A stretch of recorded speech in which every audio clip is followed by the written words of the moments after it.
Lucas, Mateo. Ah, sí, la grabación es correcto. Mateo, Marcos y Lucas se escriben 30, 40 y 50 años después de los hechos. Sí, 30 años después, 20 años después. Los tiempos eran mucho más lentos a como son hoy. Muchísimo más lentos, realmente. Entonces, cuando van pasando los años, que los discípulos empiezan a morir, ya la gente tiene que siempre estar memorizándolo, el mensaje. Pero, ¿y si yo me equivoco? Pero fulano dice que Jesús, que él tuvo en la prédica, pero que no lo dijo exactamente así. Entonces, ya empieza a haber una necesidad, mientras van pasando las décadas, de tener algo escrito. ¿Qué tenían las iglesias en aquel momento? Tenían el querigma. El querigma eran las predicaciones, el mensaje esencial que predicó Jesús. Jesús duró 3 años predicando, repitiendo los mensajes. Lo más probable es que Jesús repetía los mismos mensajes en muchos lugares. Y por eso incluso hasta en los evangelios se ven hasta con ciertas diferencias. Las parábolas, muchos lo recordaban. Entonces ellos lo tenían en su corazón. También existe un documento que es la Didache o Didaje, que eran enseñanzas orales de los apóstoles. Estas enseñanzas luego se escribieron y tenemos una copia, tenemos material de la Didaje. Pero estas enseñanzas eran lo que los apóstoles enseñaban. Eh, Recuerden que dijimos la semana pasada que los evangelios se escribieron después de las cartas de Pablo. Que uno obviamente nunca se va a imaginar eso leyendo la Biblia, porque nos imaginamos que cuando Pablo está escribiendo a esas iglesias, ellos tenían los 4 evangelios, y no era así. Ellos que tenían el querigma, personas que habían escuchado a Jesús o a los apóstoles, y ellos lo tenían en su corazón ese mensaje, ellos los escucharon, no había escritos. Recordemos algo sencillo y obvio, como me dijo una vez un estudiante, no había celulares, nadie pudo haber grabado a Jesús. Y si tú no estuviste de frente a Jesús en el Sermón del Monte, tú solamente vas a depender de lo que alguien te va a decir que escuchó ese día. Entonces, es como, uno no se imagina realmente vivir en una situación como esa. Cuando uno ve en las escrituras, Pablo hace, por ejemplo, en 1 Corintios 7, diferencia entre lo que él enseñaba y la enseñanza de Jesús.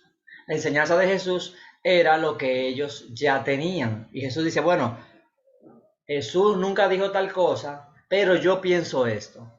Pero ellos no tenían los evangelios. Es simplemente el querigma y las enseñanzas de los apóstoles, que primero fueron orales y luego escritas. También las iglesias tenían tradiciones. Ellos tenían tradiciones, himnos que cantaban.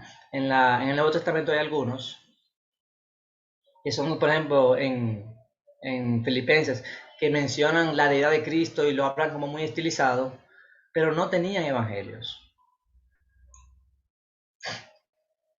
En cualquier momento me pueden hacer alguna pregunta y comentario. Entonces, ¿qué pasa con el beneficio de tener los evangelios?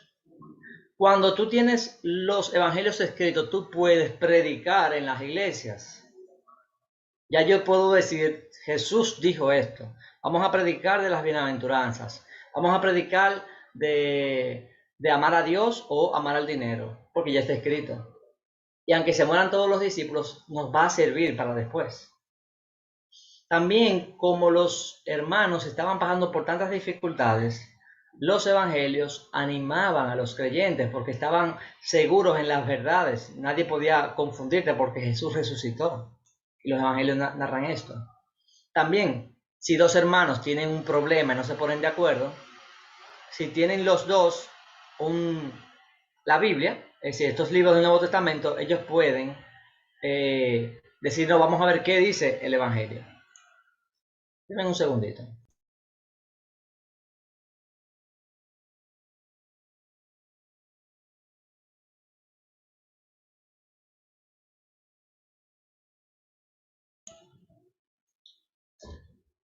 Ok. Aquí una alumna me está escribiendo. Un segundito. Denme un segundito.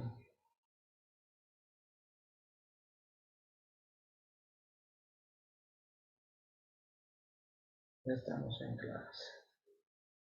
Ok, continuamos. Eh, como decía, si tenemos textos, el demás textos tengamos de los apóstoles de Jesús, podemos resolver problemas. Y también si otras personas de afuera quieren criticarnos, quieren hablar, decirnos, confundirnos, también nos sirven para los ataques de afuera. También para evangelizar. Cualquier persona podría tomar un versículo, dos, y escribirlo en una pequeña papel y utilizarlo para predicar. Eso usábamos mucho en los tiempos de Cristo. Hasta ahora, ¿alguna pregunta o comentario?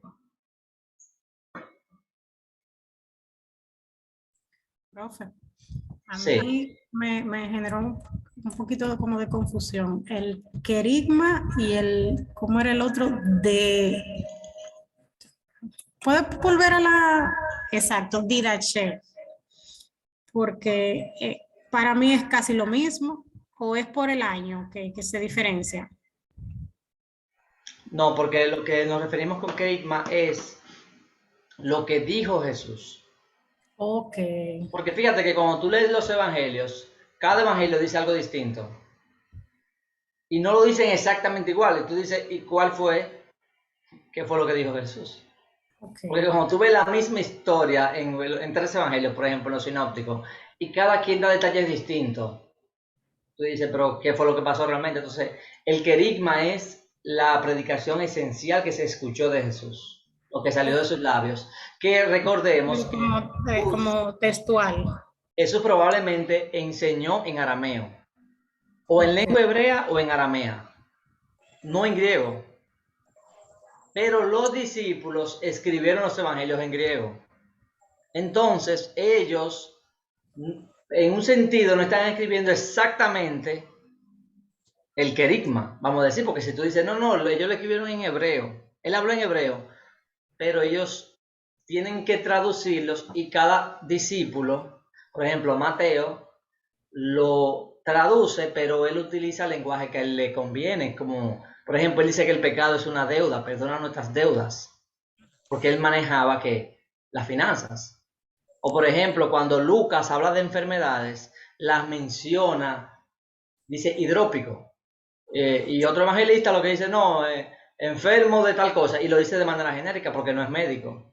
Entonces, cada evangelista, en base a su contexto y su conocimiento, le da ciertos matices a cada evangelio. Entonces, el querigma es lo que dijo, lo que salió de la boca de Jesús. Y la gente, según recordaba, lo iba diciendo. La Didache es un documento que era lo que predicaron los discípulos. Aunque hay controversia de si se escribió, si la Didache fue escrita mucho tiempo después o si fue justamente como está ahí, del 30 al 50.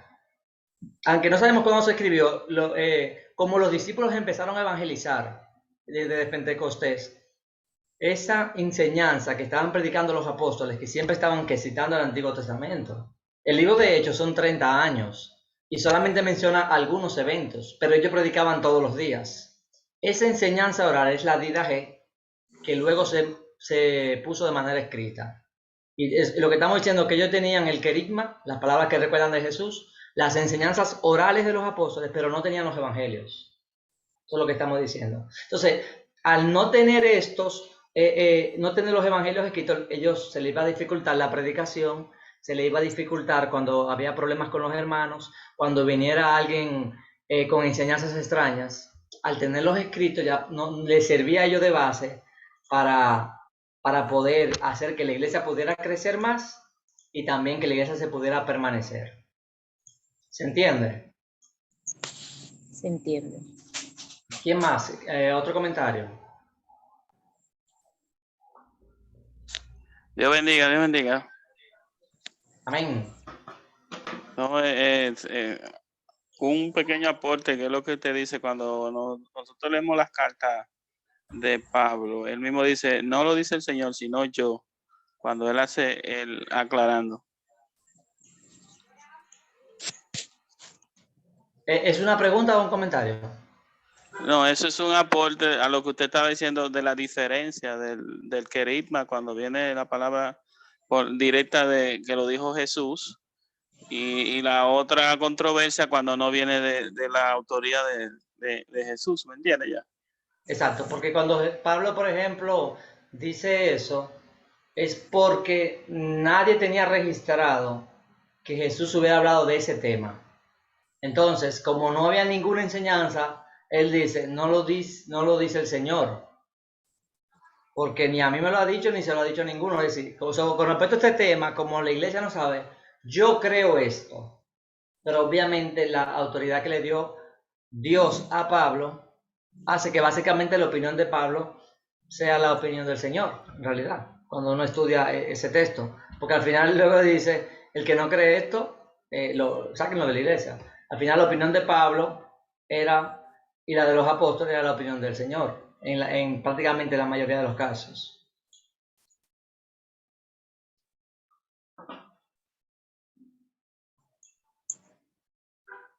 ¿Algo más?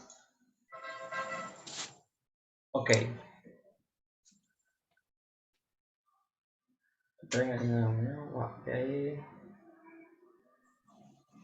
Veo muchos comentarios ahí en el grupo, pero ahora no lo puedo ver. Bueno, entonces ahora vamos a hablar del prólogo. El prólogo es el inicio del Evangelio de Juan, que es un prólogo bastante condensado, tiene una cantidad de teología, el prólogo. Tiene, prácticamente es como un resumen del libro. Cuando estudiamos el prólogo es como un resumen del libro. Lo primero que vemos en el prólogo es el versículo 1 que dice, en el principio era el verbo, dice nuestra Biblia, o la palabra en griego es logos. Y el logos era con Dios y el logos era Dios. El logo era con Dios y el logo era Dios. Estas afirmaciones las está haciendo un judío que es monoteísta. Recuerden que la religión en el Antiguo Testamento, el Shema, dice Jehová tu Dios, Jehová uno es. Y él está diciendo que la palabra estaba con Dios y ahí todos estaríamos de acuerdo. Pero también está diciendo que la palabra era Dios. Entonces, esto es más profundo de lo que uno a simple vista lo podría ver. Por ejemplo, Juan está tomando un pensamiento o una palabra que tiene un significado para los griegos. Para los griegos, el logos tiene dos significados. Puede ser el pensamiento de una persona. El logos es lo que está en mi mente. Pero cuando yo expreso ese pensamiento y sale de mí, lo que sale es mis palabras, que están expresando, están materializando mis pensamientos. Entonces, el logos, cuando está en mi mente, es el logos, pero también cuando sale de mis labios, es también el logos, porque lo que estoy es mostrando en el mundo físico lo que ya estaba en mi mente. Entonces, para tú conocer a una persona, tú tienes que conocer el logos. Para tú conocer los pensamientos, porque las personas son lo que piensan. Y para tú conocer lo que tú tienes que hacer, hablar con esa persona. Desde el siglo VI a.C., Heráclito había hablado del logos. Y él decía que el logos siempre ha existido y siempre existirá. También él dijo que todas las cosas ocurren gracias al logos. Entonces, Juan se está apoyando de lo que para los inconversos, vamos a decir, para su cultura, significaba el logos. Para Heráclito, el logos era lo mismo, el logos, el fuego y Dios. Miren qué cosa.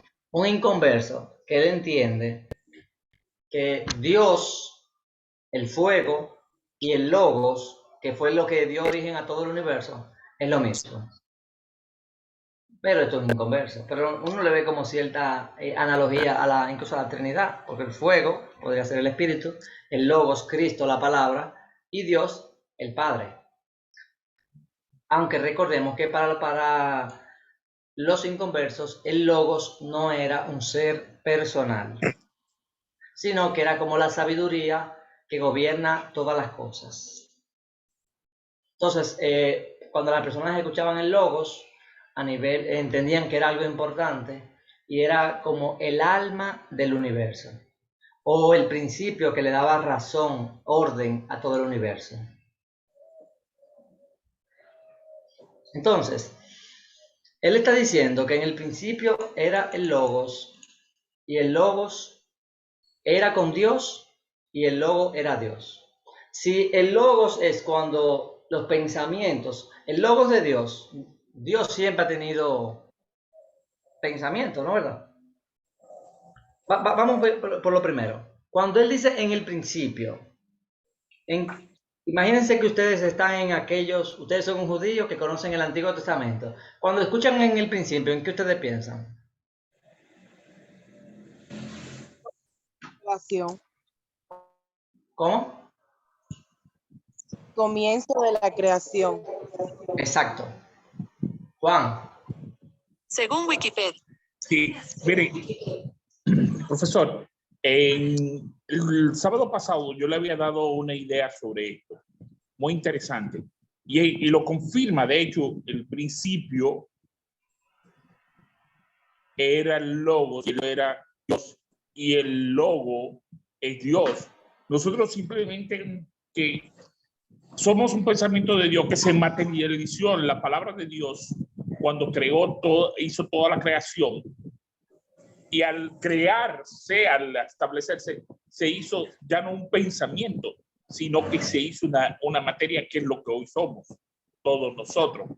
Pero realmente esto es la idea, nace en el pensamiento, luego la palabra la hace vida, que es el Logos hecho con Dios.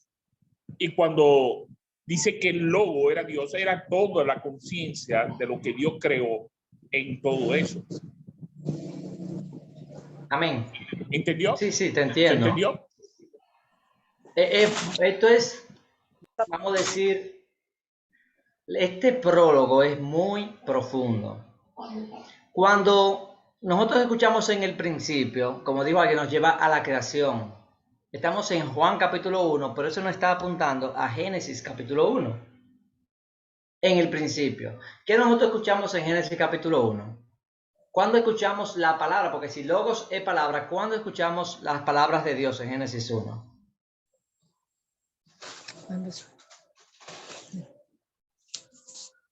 ¿Cuándo es la primera vez que escuchamos que Dios habla? ¿Qué dice Dios? Y dijo Dios. No, Exactamente. estamos. Y dijo Dios. Y empieza a decir, y sea la luz, y sea esto. Ese Logos que está hablando es Cristo. Cuando Dios empieza a hablar y vemos que escuchamos que, y dijo Dios, sea la luz, y fue la luz, tú dices, pero Él es poderoso. Y dijo Dios, sean los animales, y separó, y abrió, y creó el ser humano, tú dices, pero es todopoderoso. Es decir, que cuando Dios habla, uno conoce a Dios, y entre más Dios habla en el Antiguo Testamento, más tú lo conoces. Así como tú conoces a una persona cuando esa persona habla, cada vez que Dios habla en el Antiguo Testamento, tú los estás conociendo. Pero ahora él dice que en el principio, el Logos, es decir, el agente que da a conocer al Padre, es Cristo. Es lo que va a decir Juan capítulo 1, que el Logo estaba con Dios y el Logo era Dios. Es decir, Dios siempre ha tenido palabra, Dios siempre ha tenido Logos. Igualmente, Cristo es siempre eterno.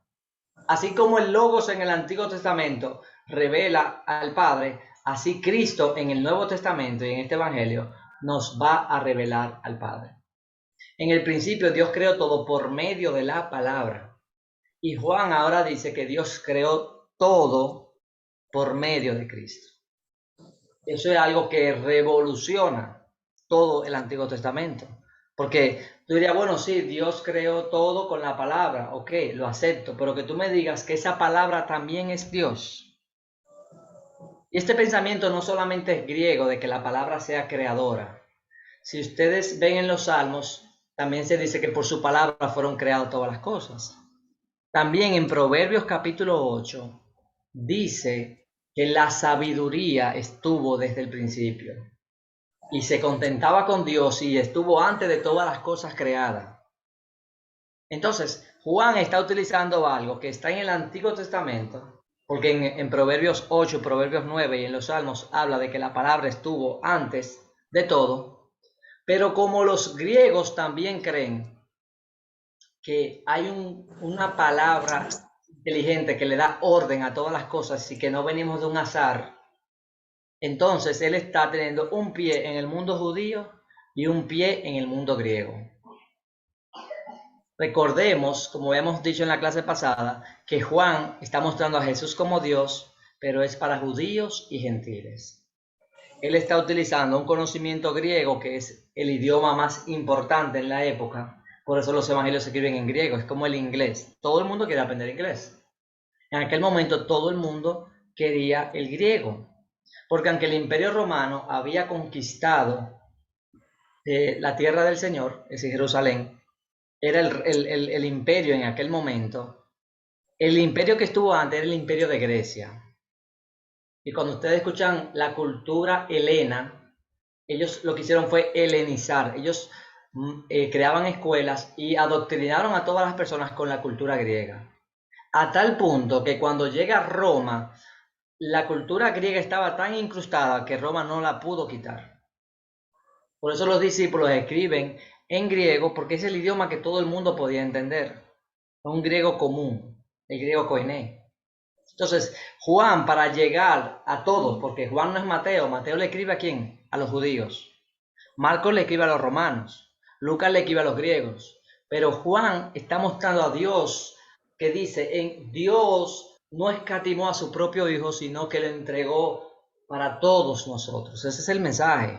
Entonces, él quiere que llegue tanto a judíos como griegos. Y por eso le está aprovechando esa sabiduría que había en la cultura griega, pero con ese bagaje judío también de que la palabra estaba en el principio, y como la palabra da a conocer a Dios, entonces ahora esta palabra que escuchamos en Génesis 1 realmente es Cristo.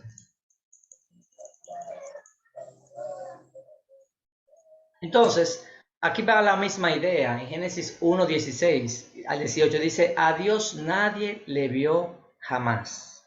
El unigénito Hijo que está en el seno del Padre, Él le ha dado a conocer. Es decir, ¿quién da a conocer al Padre? Logos. El Hijo que estaba dentro de Dios y que estaba en el seno del Padre, Él le ha dado a conocer, porque el Logos sale de Dios. Y sabemos que Dios no tiene, vamos a decir, boca como nosotros, no tiene una morfología como nosotros. Pero estas palabras nos ayudan a entender, así como nosotros tenemos palabras, Dios también habla. Aunque sabemos que todo lo de Dios es incomparable, siempre hay cierta semejanza en que podemos imaginarnos un poco o entender un poco más de Dios. Entonces, hay una parte aquí que dice, porque de su plenitud tomamos todos, y gracia sobre gracia. Una frase muy hermosa, hay una canción muy hermosa también de Marcos Brunet que dice, gracia sobre gracia. Porque pues por la ley, por medio de Moisés, fue dada. Cuando algo es dado, es gracia. Pero la gracia y la verdad vinieron por medio de Cristo. La ley de Moisés está como en cierto sentido comparado con lo que viene con Cristo. Moisés se está comparando con Cristo. Ahora, la ley de Moisés tiene verdad.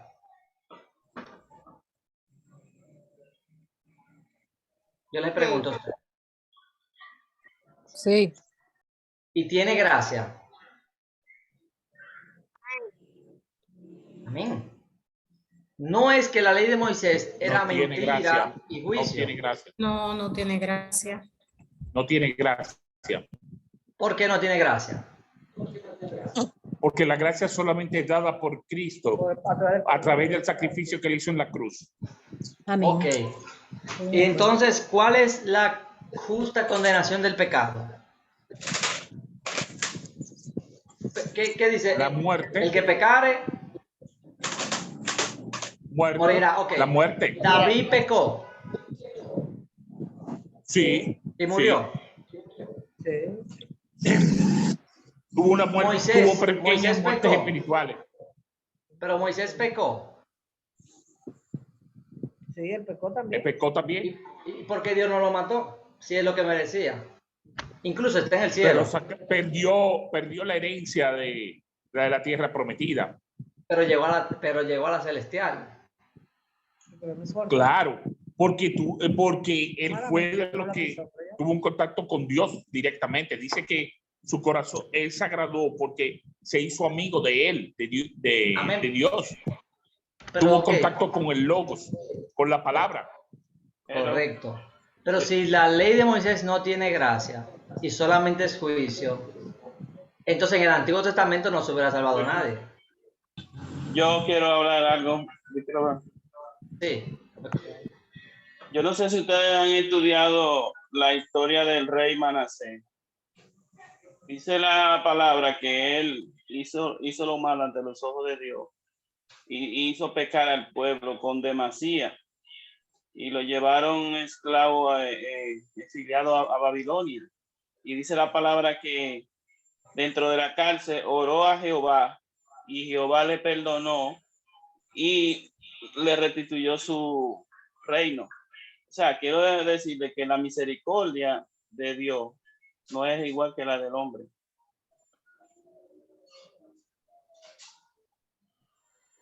Amén. Otra opinión.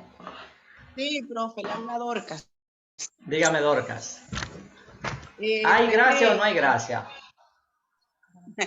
Yo creo que hay gracia porque aún la propia Biblia dice, por ejemplo, dice en Efesios capítulo 2, verso 8, que por gracia somos salvos. Ya en Moisés estaba la salvación porque él había creído. Ahora bien, de que él se inspirara y fuera el instrumento para que la ley divina fuera plasmada sobre las personas que lo seguían a él, pero aún él siendo el instrumento, en él estaba la gracia. Si en Moisés no hubiese existido la gracia, el pueblo nunca le hubiese prestado atención. Ese es mi aporte. Aquí tengo un versículo. En Isaías 48 dice, por mí, por amor de mí mismo, lo haré, para que no sea amancillado mi nombre, y mi honra no le daré a otra. Por amor de mi nombre diferiré mi ira, y para alabanza mía la reprimiré para no destruirte. Si Dios fuera 100% justo desde Génesis hasta Malaquías, nadie entra al cielo. Nadie estuviera en el seno de Abraham. Porque la paga del pecado es muerte. Ahora, ¿qué hace la ley de Moisés? Te dice, en vez de tú morir, tú me vas a sacrificar un animal. Entonces Dios le está dando a ellos una forma de que a pesar de que son pecadores, ellos no iban a sufrir las consecuencias de su pecado, sino que le iba a sufrir otro. ¿Quién? Un animal. Entonces, al el animal morir, Dios estaba teniendo misericordia porque en vez de castigarme a mí, que es lo justo, estaba castigando a otro. Y es lo mismo que pasa en el Nuevo Testamento. En vez de Dios castigarme a mí, envía a su Hijo y deposita la ira justa de Dios causada por mi pecado en su Hijo. La diferencia está en que en el Antiguo Testamento es sombra y en el Nuevo Testamento es realidad. Entonces, cuando dice la gracia y la verdad vinieron por medio de Cristo, la Biblia dice que la ley de Dios es perfecta. La ley dice que es verdad, dice que es totalmente buena. El problema de la ley es que yo soy pecador y me condena. Pero la ley, cuando aquí está contrastando la ley que viene por Moisés, no es que está diciendo, bueno, es que esa ley estaba llena de mentiras y no tiene gracia. Sino, ok, tiene verdad, tiene gracia, pero no en la misma medida que viene en Cristo. Porque la ley tiene una misericordia, pero, ok, tú mueres un animal y tú tienes que estar todos los días en eso. Pero tú no vas a comparar a un cordero que simboliza una realidad infinitamente mayor, el Hijo de Dios. Tiene verdad, pero no tiene la plenitud de la verdad, porque Cristo es la misma verdad. Y entonces toda la gracia y toda la verdad ahora en mayor y mucho más abundantemente son manifestados en Cristo. Por eso dice gracia, sobre la gracia pasada, porque Dios sacó al pueblo de Egipto por gracia. Le dio una ley que les permitía a ellos estar en comunión con Dios y no morir. A diferencia de que ellos pecaban, ellos eran perdonados por esos sacrificios que apuntaban a Cristo. Y si los gentiles que no vivieron en Israel pecaron igual que ellos, pero no fueron salvos, porque no tuvieron ese acceso a ese canal de gracia que Dios dio en el Antiguo Testamento. ¿Qué creen de lo que le acabo de comentar? En total acuerdo. Excelente. Amén, así es. Excelente. Maestro. Entonces, si ustedes ven en el Antiguo Testamento, la palabra de Dios se muestra en varias formas. Una de las formas es por medio de la creación. Salmo 19 dice que los cielos cuentan la gloria de Dios. Y la misma creación muestra que Dios es eterno y que existe una deidad en Romanos capítulo 1. Porque dice, pues habiendo conocido a Dios, no le glorificaron como a Dios. Entonces, esa creación, ¿quién la hizo? La hizo el Logos. Entonces, el Logos está revelando a Dios por medio de ¿qué? De la creación. Dios hizo todo por medio de su palabra y dijo Dios. Y esa creación que creó el Logos, que creó el Padre por medio del Logos, cuenta la gloria de Dios.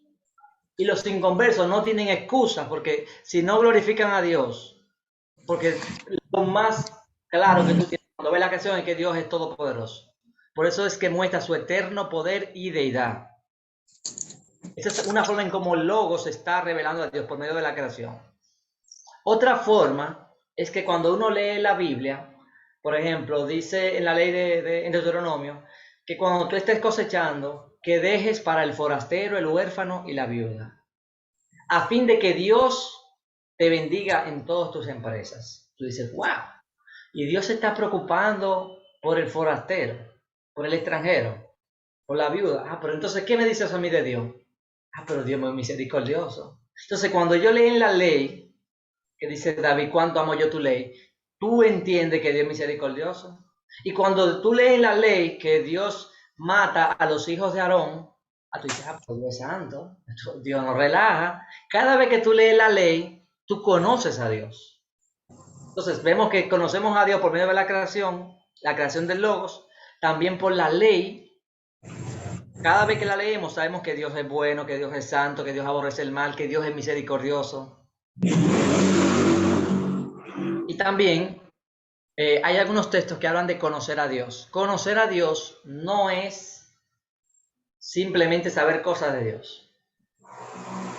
Por muy engañadores no quisieron conocerme, dice Jehová, pero él está hablando del pueblo de Israel. Dice, mas alabes en esto el que se hubiera de alabar, en entenderme y conocerme, que yo soy Jehová. Entonces conocer a Jehová es saber los atributos de Dios. No. Él dice, en entenderme y conocerme, que yo soy Jehová, que hago misericordia, juicio y justicia en la tierra, porque estas cosas quiero, dice Jehová. Es decir, que los engañadores que no hacen misericordia, no lo conocen. Pero el que hace misericordia, juicio y justicia, entonces sí lo conoce. Él habla también en Jeremías 22, hablando de una persona, él dice, él juzgó la causa del afligido y del menesteroso, y entonces estuvo bien. ¿No es esto conocerme a mí? Es decir, que él lo que está haciendo es cosas, él está actuando como Dios. Él está actuando como su Padre, como comentamos en la clase de Juan, a los que están también aquí en la clase de Juan, en la clase de Teología 2 del sábado. Conocer a Dios es actuar como Dios. Conocer a Dios no es solamente saber cosas de Dios, es que esas cosas entren a nuestros corazones. Entonces, vemos que el Logos mostró a Dios, porque recuerden que Dios dio la ley y dio la creación, y todo eso, ¿a quién apunta? Apunta a Dios. Ahora vamos a ver algunas palabras claves del Evangelio, que yo se lo había mencionado, pero le puse acá de nuevo, porque vamos a seguir viendo el prólogo. En esta diapositiva habíamos dicho que hay palabras que se repiten muchísimo, y ustedes saben que tienen una tarea donde van a leer el Evangelio y a resumir los capítulos, y se van a dar cuenta de que palabras como Padre, creer, mundo, amor, testigo, vida, luz, verdad, se repiten muchísimo. Y son las palabras que vamos a ver en el prólogo del Evangelio. Es decir, las palabras más importantes del Evangelio están en esos primeros 18 versículos. Entonces vamos a ver que lo primero que conecta Juan capítulo 1 con Génesis capítulo 1 es que dice en el principio, que también puede significar en el origen, es decir, en el inicio de todo. Él dice, todas las cosas fueron hechas por medio de Él, y sin Él nada que ha sido hecho fue hecho. Es decir, Cristo no es algo creado, porque todas las cosas creadas fueron creadas por medio de Él. Porque si Cristo fuera creado, entonces no puede decir que todas las cosas creadas fueron por medio de Él, como dicen los testigos de Jehová. Porque entonces, si Él es creado y Él creó todas las cosas, no tiene sentido. Él tiene que estar fuera de la creación para poder crear todas las cosas. Y dice, en Él estaba la vida. Y la vida era la luz de los hombres. Son palabras que están en negrita y son palabras que lo van a ver repetidamente. En el Evangelio de Juan, las palabras por lo general tienen más de un significado. No simplemente está diciendo que Jesús tiene vida. Es que la vida habita en Jesús. Y la vida en Juan, muchas veces lo que se refiere es la vida eterna. La vida eterna está en Cristo. Entonces, son palabras que él lo dice muchas veces con dos sentidos. Cuando Juan está hablando, muchas veces con dos sentidos. Y la vida era la luz de los hombres. Cuando nosotros escuchamos luz, y luego dice, y la luz brilla en las tinieblas, son cosas que también nos conectan con Génesis capítulo 1, porque en el principio Dios creó la luz, separa la luz de las tinieblas. Entonces, este lenguaje que está leyendo Juan, lo está leyendo inspirado en Génesis capítulo 1. Alguien escribe aquí, y si Cristo no fue creado, ¿qué Él fue? No entiendo. Mayerlin, si puedes comentar, ¿qué quieres decir? Usted dice que Cristo no fue creado. Si Él no fue creado, ¿cómo existió? ¿Cuál es la hipótesis para que Dios, Jesús, Espíritu Santo existiesen? El Hijo es engendrado, siempre Él ha existido, igual que el Espíritu. Es decir, eso es tan incomprensible porque yo tengo recuerdos de cuando tenía, un recuerdo de cuando tenía 4 años, un recuerdo cuando tenía 6 años. Se cuentan 2 o 3 recuerdos. ¿Cuántos años atrás puede recordar Dios? ¿Dios puede recordar su niñez? Dios puede recordar cuántos millones de años atrás. ¿Cuántos infinidades de millones de años? No me saca mi micrófono. Todos. ¿Cómo? Puedes recordar todo. Lo puedes recordar todo. Pero no hay una cantidad de años que Dios ha vivido. Dios no es que hay un número exacto que Dios tiene, que ha vivido, vamos a decir, miles de millones de años, 5.004. ¿Por qué no? Porque nunca empezó el contador. Sí.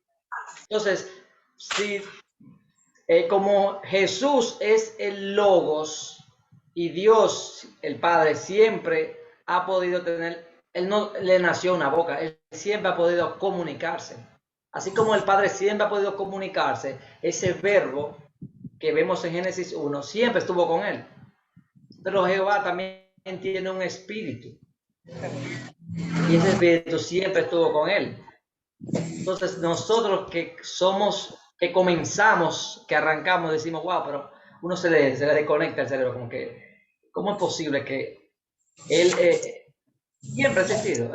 Francisco González, tiene la mano levantada. Sí, como usted dice, en Génesis 1:1, lo que está dando es un parámetro de la creación, pero no habla de su existencia, porque no está registrado, porque siempre ha existido.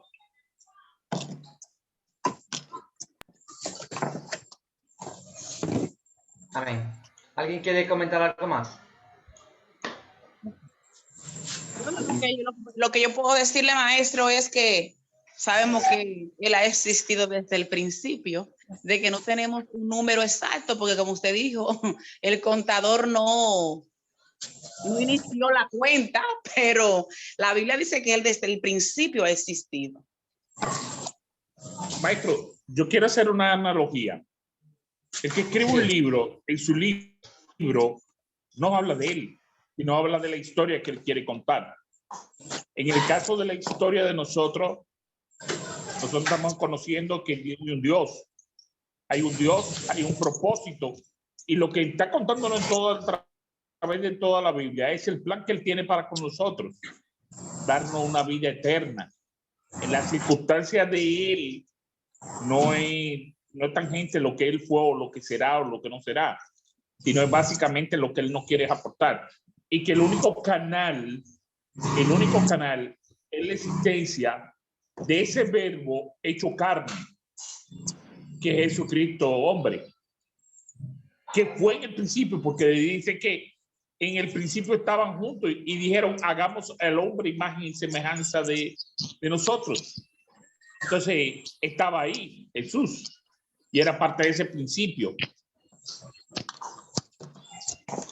Amén. A veces uno podría pensar, porque dicen, bueno, pero ¿cómo es posible que si Jesús es hijo, en algún momento debió haber nacido? Pero lo que es creado no se puede comparar con el creador. Como Jesús recibe gloria, si Él es creado, es infinitamente inferior a Dios y no puede merecer gloria. La razón por la que podemos alabar a Cristo o al Espíritu de Dios con confianza es porque son parte de la divinidad. Desde el principio Él dice, hagamos al hombre a nuestra imagen. Y vemos luego que Jesús se hace en forma de hombre. Pero el hombre está a imagen de Dios. Es como que se cierra como el ciclo. Entonces, cuando vemos que la Biblia enfatiza tanto en Jesús y que Dios quiere darle la gloria a Jesús, es porque el modelo de Dios siempre ha sido exaltar al pequeño. Jesús se vuelve sencillo, humilde, para luego ser exaltado a lo sumo. Entonces, desde el principio de Génesis hasta Apocalipsis vemos que Dios, al que se humilla, lo exalta. Entonces, Él quiso en la persona de su Hijo que sea lo más humilde, es decir, hacerse parte de su creación, hacerse frágil. Podía morir, podía ser tentado, como Dios en su gloria pasada no podía ser tentado, no podía morir. Y para cumplir esas promesas a Abraham, Él cumple esas promesas que le hizo a Abraham por medio de la humillación de Cristo. Entonces, el prólogo, ustedes ven que es poético. La forma en cómo está escrito se llama prosa elevada. Por ejemplo, existía la luz verdadera. Al venir al mundo, alumbra a todo hombre. En el mundo estaba, y el mundo fue hecho por él. Y el mundo no le conoció. Es decir, es totalmente poético. Ahora, fíjense en algo, que hay un comentario en el chat. Exacto, Juan 8:58 dice, de cierto os digo, antes que Abraham fuese, yo soy. La palabra, Juan utiliza a veces la misma palabra con muchos sentidos. Cuando dice, en el mundo estaba, ¿a qué se refiere? En el mundo, ahí, ¿a qué se refiere? En la primera vez que lo menciona. En el mundo estaba. ¿No sería ahí mismo el momento de cuando el Señor dijo que hicieran todo? Cuando dijo y hagamos. No, no, fíjate, y en el mundo estaba, y el mundo fue hecho por medio de él, y el mundo no le conoció. Se refiere a su vida terrenal. Se refiere a cuando estaba vivo en persona física. Correcto. Entonces, cuando dice la primera vez mundo, se refiere al planeta. En el mundo estaba. Pero luego dice, y el mundo fue hecho por medio de él. Pero aquí la palabra que él está usando es cosmos, que puede significar el planeta Tierra, pero puede significar el universo completo. Y él creó el universo completo. A la tercera vez que dice mundo, y el mundo no le conoció, no se refiere al planeta Tierra. Hay un micrófono, Fiordalisa, o ponle mute, que él está... Ok, exacto. Cuando dice, y el mundo no le conoció, ¿a qué se refiere ahí? A la gente. Exactamente. A la gente que no aceptó a Cristo. Amén. Cuando dice que a los suyos vino, profe, y los suyos no le recibieron. ¿Se puede aplicar? ¿Quiénes son los suyos? ¿Quiénes son los suyos? Israel, Judea, Samaria. Los judíos, Exactamente. su pueblo. Pero entonces, como este evangelio está apuntando a todos, no a los judíos, sino a todos, dice, pero a todos los que le recibieron, no importa si tu etnia es judía o no, a todos los que le recibieron les dio el derecho de llegar a ser hijos de Dios. Es decir, a los que creen en su nombre.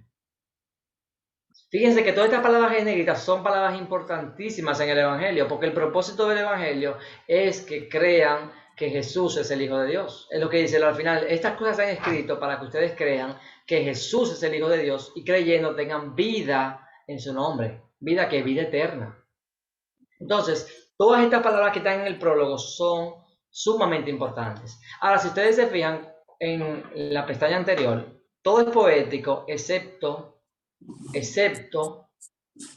cuando en el versículo 6 habla de Juan el Bautista. Ahí pierde la estructura poética. Dice, vino al mundo un hombre enviado por Dios, cuyo nombre era Juan. Este vino como testigo para testificar de la luz, a fin de que todos creyeran por medio de él. No era él la luz, sino que vino para dar testimonio de la luz. Es decir, como que la parte de Juan la dejan como muy sencillita. La de Jesús, en el principio existía el verbo. Tú dices, wow, eso es una introducción grandísima. Decir que Cristo estaba desde el principio y el verbo estaba con Dios y el verbo era Dios. La Biblia textual dice, y el verbo estaba ante Dios. Porque estaba con Dios, sí, se utiliza mucho en la Biblia como en comunión íntima, cara a cara. El verbo estaba en intimidad con Dios y también era Dios. Entonces luego que él dice en el versículo 14, y el verbo, porque aquí es la mayor revelación de las revelaciones. Es decir, los inconversos aceptaban que el Logos creó todo, pero jamás iban a aceptar lo que dice el versículo 14. Y el verbo se hizo carne. Eso es imposible. Y el verbo se hizo carne. El día de hoy los inconversos tienen dificultades cuando nosotros decimos que Jesús es Dios. Pero en los tiempos de Cristo, lo difícil era creer que Jesús era humano. No, que podía ser Dios con apariencia humana, una figura, sí, pero Él no va a hacerse de carne y hueso como nosotros, es imposible. Carne pecadora, carne mala, que se enferma, Dios con carne que se pudre, no, imposible. Entonces, cuando Él dice, y el verbo se hizo carne, eso era un golpe en aquella época, y habitó entre nosotros. La palabra habitó entre nosotros es tabernaculizó. Ahí Juan inventó una palabra. La palabra tabernáculo, que era donde Dios estaba con Moisés a través del desierto, él la convierte como en un verbo. Dice tabernaculizó, es decir, el tabernáculo hizo acto de presencia.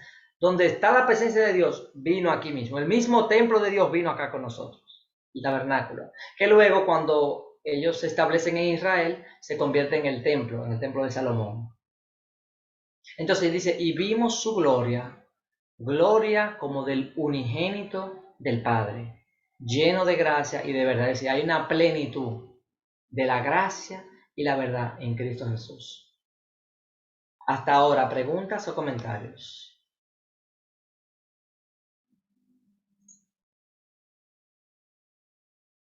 Bueno, seguimos. Esta parte la leí ahorita, cuando decía de su plenitud tomamos todo, porque es que lo que está mostrando es esa superioridad de Cristo con respecto al Antiguo Testamento.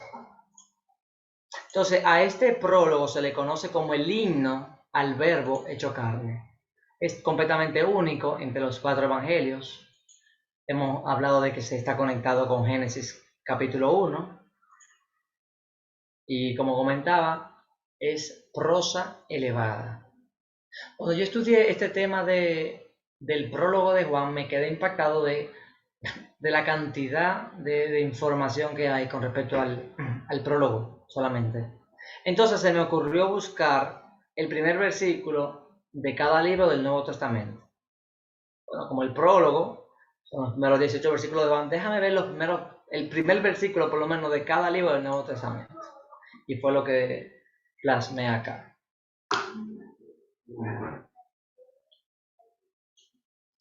En Mateo, él dice que es el libro de la genealogía de Jesucristo. En Mateo dice que es el principio del Evangelio de Cristo. Lucas no menciona, él es historiador y está hablando de que le va a escribir a Teófilo de una historia que luego se iba a desarrollar. Juan habla del Logos. Hechos, que fue escrito por Lucas, dice a Teófilo todas las cosas que Jesús comenzó a hacer y enseñar. Es decir, los evangelios son las cosas que Jesús comenzó a hacer y enseñar, y Hechos va a ser lo que los discípulos de Jesús van a seguir haciendo por medio del Espíritu de Cristo.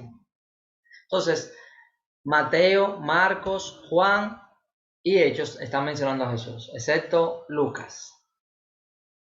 Romanos, Pablo dice que es siervo de Jesucristo. Corintios dice Pablo llamado a ser apóstol de Jesucristo. ¿Por qué? Por la voluntad de Dios. Hay una cantidad de teología que vamos a ver solamente viendo el primer versículo. Porque Cristo entonces tiene apóstoles por la voluntad de Dios.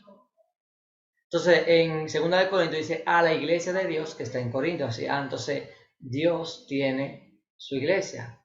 En Gálatas dice Jesucristo que resucitó de los muertos. La resurrección, que es una doctrina fundamental en el cristianismo. Luego dice a los santos y fieles en Cristo Jesús. Esa es la carta de los Efesios. Es decir, el pueblo de Cristo es santo y es fiel. Filipenses dice todos los santos en Cristo Jesús. Colosenses, Pablo apóstol de Jesucristo. Tesalonicenses, Jesucristo, que da ¿qué? Gracia y paz. Entonces el pueblo de Cristo es santo, es fiel y Dios le da gracia y paz. Fíjense cómo Cristo es constantemente el centro. Y así va a ser en cada una de estas cartas. Tesalonicenses, Señor Jesucristo. Timoteo, Jesucristo, nuestra esperanza. Según Timoteo, según la promesa de la vida que es en Cristo Jesús. La promesa de la vida. Nuestra vida debe estar centrada en Cristo Jesús. Si estamos divagando, haciendo vida de iglesia y no estamos centrados en esa promesa de la vida que es en Cristo Jesús. Pablo dice que nuestra vida está escondida en Cristo, en Dios en Cristo.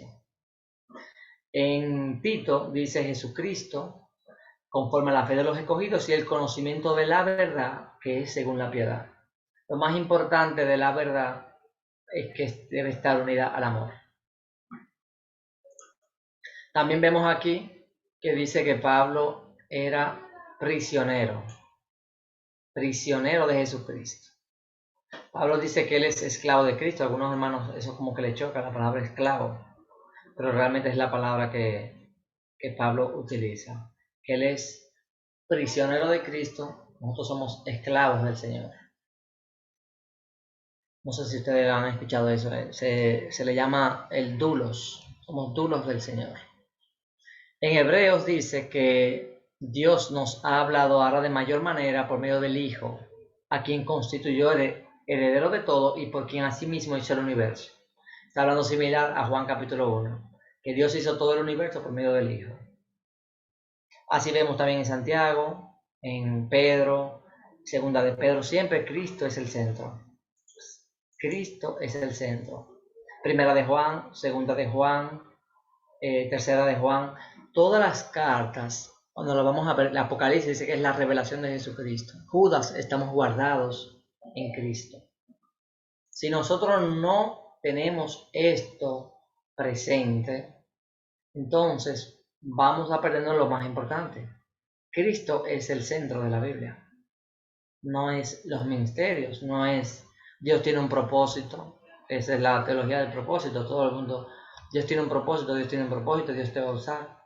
Yo he escuchado hasta predicadores que le dicen en conversos, conviértete para que Dios te use. Es decir, no es conviértete para que te deleites en Cristo, conviértete para que tengas vida eterna. Jesús dice que yo vengo para dar vida y vida en abundancia, pero esa vida está escondida en Cristo.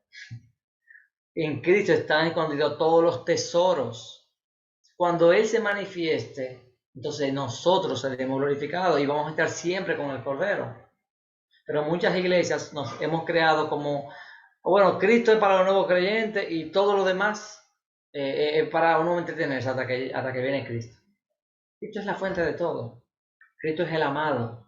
Cristo es el deseado. Cristo es la perfección. Cuando tú ves el Antiguo Testamento, está siempre apuntando a Cristo. El Cordero, las personas incluso que son famosas en el Antiguo Testamento como Moisés.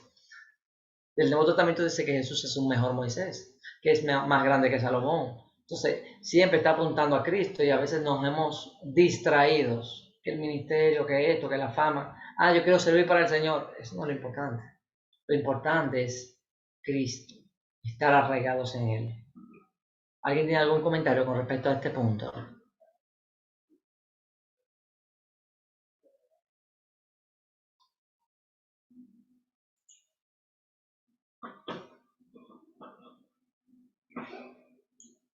Bueno, creo que está todo bien. Maestro, ¿se pudiera decir entonces que el verdadero propósito de Dios es que Cristo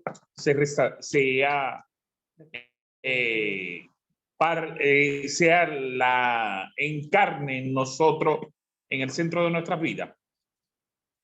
No te escuché muy bien, repíteme. Déjame apagar mi cámara. Ok. Repíteme. Ok.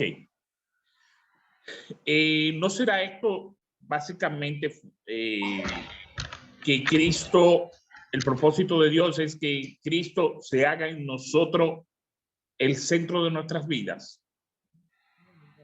Amén. Ese sea el verdadero propósito de Dios.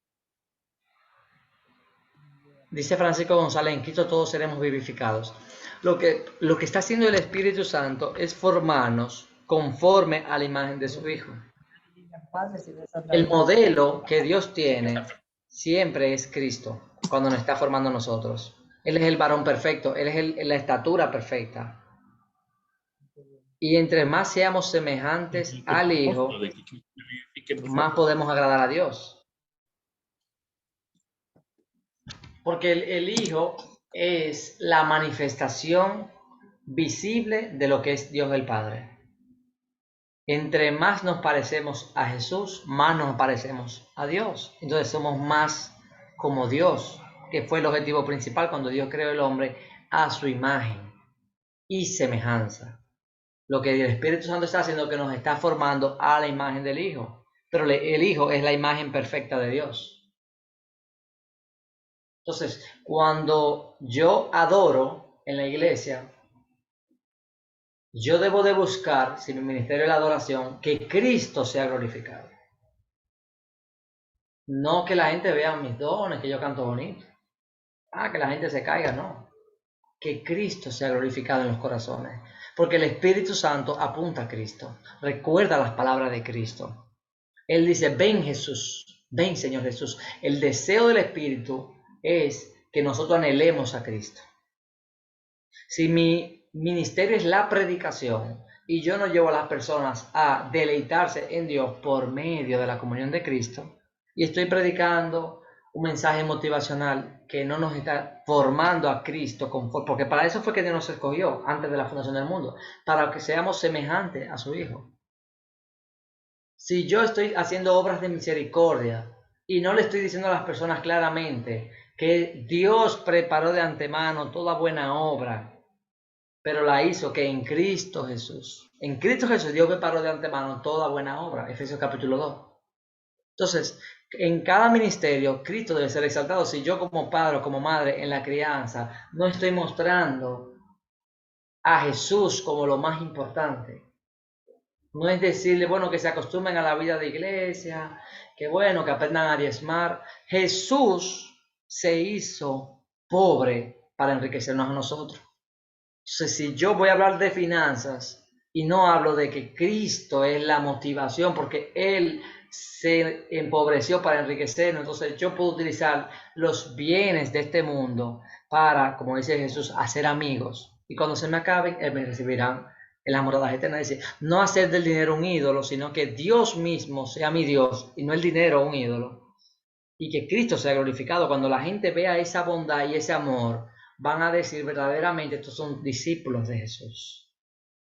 No importa el ministerio que tengamos, y cuando digo ministerio no solamente es el ministerio tradicional que escuchamos en la iglesia, que predicación, escuela dominical, no. Ministerio de liderazgo, ministerio de misericordia. Puede ser que el ministerio que Dios tenga, que yo sea un doctor, y que sea un doctor que muestre a Cristo.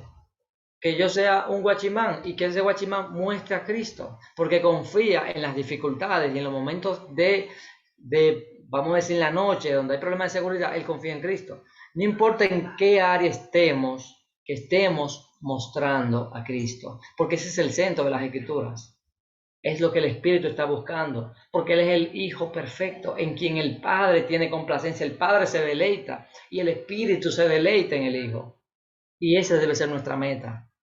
Lamentablemente nos hemos acostumbrado muchas veces a hablar tanto del propósito, pero el propósito de Dios es que si, por ejemplo, estamos en una dificultad, y siempre hablamos del proceso, es que por medio de la dificultad, dice la Biblia, es que seamos semejantes al Hijo, porque Él nos dejó ejemplo para que sigamos su pisada. Él sufrió y Él es nuestro ejemplo, y Dios lo perfeccionó, y a nosotros por medio de las pruebas nos va a perfeccionar para que seamos semejantes a Él, como Jesús, que aprendió obediencia en su humanidad. No es para hacerme famoso y llevarme a las naciones. Lo que importa es si estoy en mi barrio, si estoy donde sea, que Cristo sea glorificado, porque de Él somos, para Él vivimos, y si vivimos, para Él vivimos, y si morimos, para Él morimos. Eso es lo más importante, porque de Él somos. Entonces esta materia no es simplemente que aprendamos muchos datos y curiosidades del Evangelio de Juan. Es que por medio de la Escritura, por medio de este Evangelio, podamos acercarnos más a Dios. Podamos acercarnos más a Cristo por medio de la ayuda que nos da, que es su Espíritu, porque no nos dejó solos. Y su Espíritu es que nos va a acercar a Él y a valorarlo a Él y verlo, que Él es el centro. Y cuando estemos viendo el Antiguo Testamento y veamos a Moisés, sepamos que Moisés es una sombra de Cristo. Y cuando vemos a Noé, entonces el Nuevo Testamento conecta a Noé con Cristo, conecta a Salomón. Él dice, bueno, las personas vinieron a ver la sabiduría de Salomón, pero aquí hay mayor sabiduría. Cuando vemos a David, pero David pecó, Cristo no, Cristo es el hijo de David superior a David. A veces predicamos del Antiguo Testamento y no lo conectamos con Cristo, y el Nuevo Testamento constantemente está conectando todos los puntos del Antiguo y lo lleva a la perfección en Cristo. No nos podemos quedar en el Antiguo, ya Cristo está revelado. Cristo es la revelación que desde el principio estaba ahí oculto, pero ahora está claro. Veo muchos amén en los comentarios. Así es, amados. Profe, ¿sabe que en estos últimos tiempos hay buenos predicadores, tanto hembras como varones, y a veces se hace muy fácil como seguirlo, querer copiar muchas veces, pero yo digo que el centro tiene que ser Jesucristo. El ejemplo a seguir tiene que ser Jesucristo, porque el hombre puede fallar, pero Jesucristo ha sido perfecto en todo.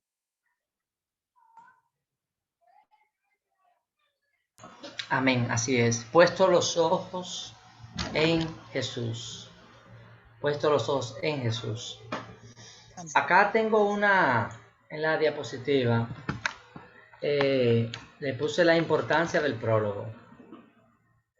Dice, la importancia del prólogo en Juan nos enseña que debemos de prestar atención a cada parte de las escrituras.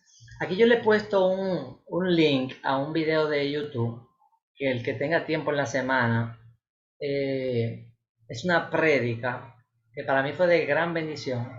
Se llama Sirviendo con una perspectiva divina, de C.J. Mahaney, un predicador americano. Y él predica del prólogo de Primera de Corintios. Uno siempre ve la carta, por ejemplo, de Primera de Corintios, la iglesia que daba problemas. Pero ese mensaje, en los saludos, que uno siempre como que vuela, él hace un mensajazo de ese prólogo y cambia cómo tú ves el resto del libro. Entonces, a veces uno se le hace difícil servir cuando uno ve los hermanos como que no avanzan, que esto. Ese mensaje yo lo he escuchado varias veces y yo estoy seguro que a más de uno de ustedes le va a ser de bendición. Incluso se lo recomendé a mi jefe hace unos días, porque él tenía un problema parecido y le mandé ese mensaje, pero se lo he puesto, que aunque tiene que ver con Corintios, no con el Evangelio de Juan, sino para que veamos que a veces hasta en los saludos, a veces, yo una vez prediqué, por ejemplo, hice un estudio del final de la despedida en romano, la despedida. A veces esas partes como que uno no la quiere ver. No, eso es el abuelo. Vamos a la carta. Pero ese prólogo cambia todo el contexto de Corinto de una manera maravillosa. Que el que tenga tiempo, les recomiendo que la vea. Viéndola ahora, son las 8:48. Para la semana que viene estaremos hablando del propósito del Evangelio, cuál fue el propósito que él tenía, y vamos a seguir con los distintos temas. Si alguien tiene preguntas o comentarios, me puede... Profe, ¿te pasó la lista? Ciertamente. Muchas gracias. Vamos a dejar de compartir esto. Vamos a pasar la lista, amados. Muchísimas gracias. Aquí tengo, hay una alumna nueva, no sé si se lleva a comentar que es Kenia, pero vamos a pasar la lista. Amadelis Montero. Presente. Carmen Mieses. Presente. Dorcas Burgos. Presente, maestro. Francisco Javier González. Presente. Juan Rodríguez Boy. Presente, maestro. Lenis Lorena Larcier. Sí, te escuché. Sí. Lenis, dijo presente. Lilian Ileana Sierra. Presente. Linet Anabel Almanzar. Presente.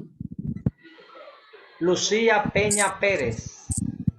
Presente. Viste que no dije el otro nombre. María Cristina Mieses. Presente. María, dijo presente. Presente. Ok. Mayerlin Hill. Mayerlin Hill. Ok. Mercedes García de la Cruz. Presente, profe. Presente. Nayalin Rosana del Rosario. Presente, profe. Rosario del Carmen. Presente. Ruth Burgos. Presente. Presente, Arcis profe. Abril. Presente. Noemí Santos.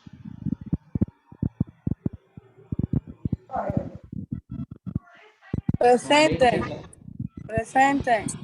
Perfecto. Kenia. ¿Sí? Kenia, ¿estás? Ajá, Fiordalisa. O Kenia, bueno, Fiordalisa mejor porque es el nombre que tengo en los documentos. Fiordalisa y Kenia es la misma persona. Sí, sí.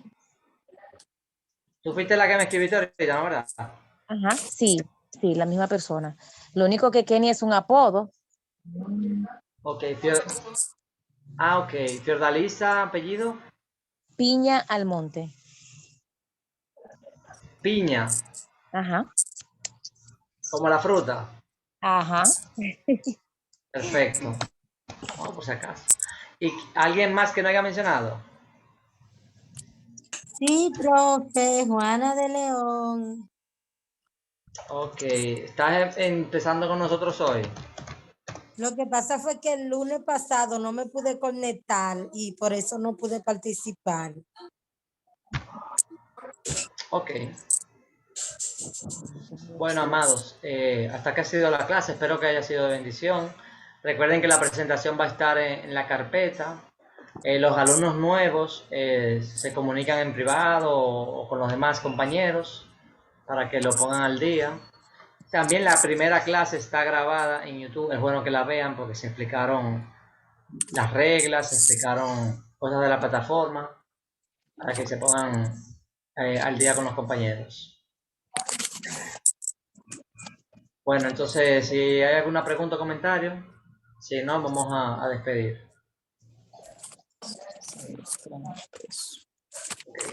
Lorena, ¿tú puedes orar para despedir? Amén. Padre, te damos gracias, Señor, por este día. Te damos gracias por permitirnos, Señor, en esta hora reunirnos para estudiar tu palabra. Gracias, Señor, por los que pudieron conectarse. Te damos gracias, Señor, por la facilidad, Señor, del internet. Gracias por quitar toda piedra de tropiezo, Señor, todo obstáculo, Señor Jesús. Dejamos en tus manos, Señor, a cada uno de los hermanos, Señor. Te damos en tus manos, Señor, al profesor, que sea tú bendiciendo, Señor, cada familia de cada hermano, Señor, en esta reunión. Que seas tú bendiciendo, que seas tú proporcionando, Señor, la cena, los alimentos a los que no tienen, y que tú nos ayudes a seguir compartiendo estos estudios, Señor, cada día.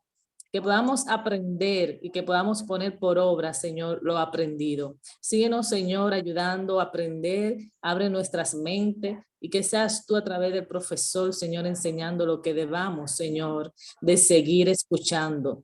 Toma dominio y control de cada uno, Señor.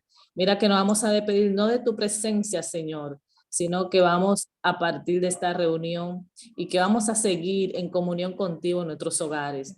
En el nombre poderoso de Jesús. Amén. Amén. Gloria a Dios. Amén, amados. Pasen buenas noches. Buenas noches. Dios te bendiga a todos. Amén. Bendiciones. Amén. Bendiciones para todos y feliz sueño. Que Dios me le bendiga. Amén. Dios bendiga más.